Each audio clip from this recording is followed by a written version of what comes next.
Isang mapagpalang araw po sa ating lahat. Magandang umaga at magandang gabi po sa lahat po diyan ng viewers, supporters at subscribers ng Team Kalingap. Muli po, magandang araw po sa inyong lahat. Ito mga Kalingap, meron po ulit tayong bagong pag-uusapan. Kalingap Edu, nahihirapan at nagugunan sa status nila ni Viancy at ng pamilya nito. Kalingap Rab, sumama ang loob sa ginawa ni Viancy. Ano kaya ito?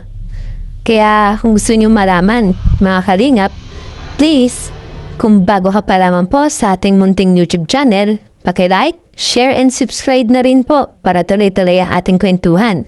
At bago po tayo magbigay ng komento o opinion sa pangyayari, ay tapusin po muna natin ang video. So atin ang simulan na ating kwentuhan mga Team Kalingap. Kalingap Edu, nahihirapan nga ba at naguguluhan sa status nilang dalawa ni Viancy? Alam niyo Team Kalingap, sa nangyayaring gulo sa pagitan ni na Kalingap Edu, Kalingap Val at Viancy, dahil sa mga issues at allegations na ibinabato ngayon sa Team Kalingap. Si Kalingap Edu natin hindi na mapigilang magsalita at maglabas ng saloobin. Pero mas pinili pa rin po niya na ipagtanggol si Viancy at ang pamilya nito. Kasi awang-awa na rin naman kasi ito sa pamilya niya.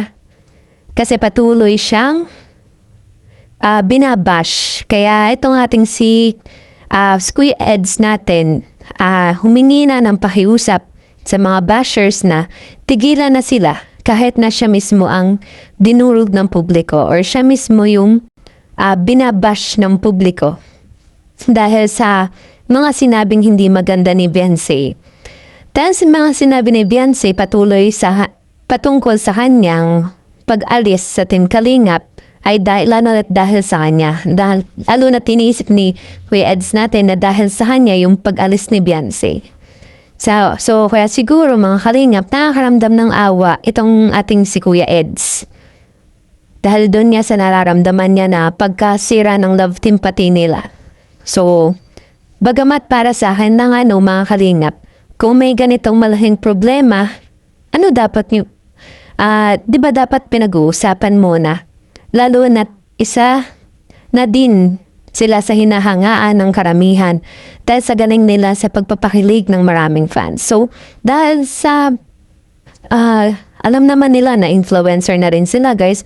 So, dapat para sa akin lang, dapat pinag-usapan na muna lang nila bago hindi na nila pinakalat pa kasi alam nilang may isang masisira or may isang pwedeng mawala. Yun. So, para sa hanang di dapat sila agad nagreklamo, lalo na at walang ni isa sa Team Kalingap ang kanilang kinausap na ganito na pala yung nangyayari. Na may nangyayaring ganito, na may nababastos, may hindi na nagugustuhan sa ginagawa. So, alam ko mga Kalingap, di lang ako yung nagulat na agad na makikita natin si Viancy sa isang sikat na programa na karamihan ng tao ay siyang nilalapitan o pamahingi ng tulong.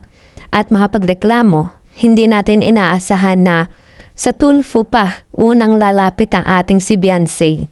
At lahat ay nagulat sa ginawa niyang pagsisiwalat ng mga issues at maging mga pangyayari sa Team Kalingap na dapat ay sa nila lang. Na totally sinira niya talaga lalo na si Kalingap Van na siyang tumulong at naging dahilan ng pagbabago ng kanilang buhay. Ano sa tingin niyo mga Kalingap? Kung kayo nasa posisyon ni Viancy at Kalingap Edu, ano muna yung unang dapat ninyong ginawa? Paki-comment nga po ninyo.